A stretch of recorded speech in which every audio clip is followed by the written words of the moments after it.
Ce mercredi 15 février, M6 célèbre le 20e anniversaire de la nouvelle star avec un parterre d'invités exceptionnels dont Julien Doré.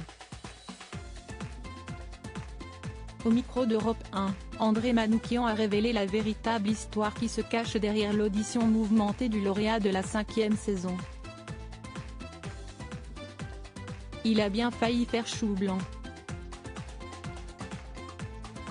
Julien Doré n'aurait pu effectuer qu'un passage fugace dans Nouvelle Star à cause de son casting quelque peu chaotique.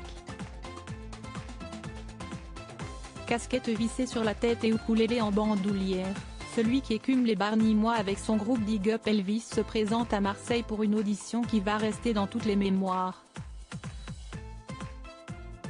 D'ailleurs, pour le 20e anniversaire du télécrochet de M6, le Cévenol aux multiples disques d'or a accepté de rejouer cette scène en compagnie de Virginie Efira.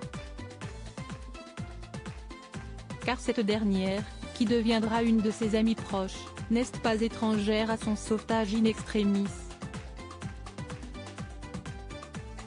Du moins, on le croyait. Les fans du programme se souviennent de l'animatrice quitter la régie pour se ruer vers ce candidat atypique en le persuadant de piocher dans son répertoire une chanson française a cappella. Marianne James venait en effet de lui souffler dans les bronches parce qu'il ne trouvait rien à interpréter sans instrument.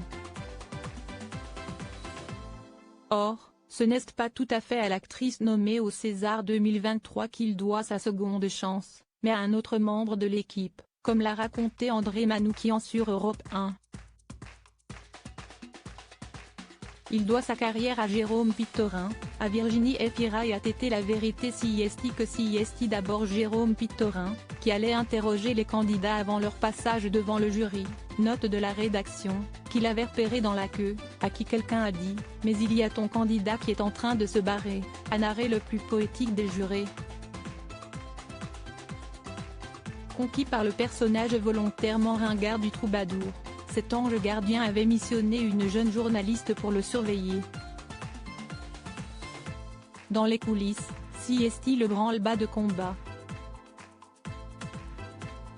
On appelle Virginie Efira pour lui dire de faire quelque chose. Elle lui parle pour le convaincre de chanter une chanson en français, mais il ne connaît pas. Les castors arrivent aussi et lui proposent plusieurs choses, jusqu'à ce qu'il y en ait un qui lui demande s'il ne veut pas chanter à la faveur de l'automne de Tété, poursuit André Manoukian. La suite n'est que douceur et maestria jusqu'à son triomphe sur la scène du pavillon Baltard. Il doit sa carrière à Jérôme Pittorin, à Virginie Efira et à Tété, du coup, conclut le musicien. Comme quoi un simple choix de chanson peut sceller un destin doré.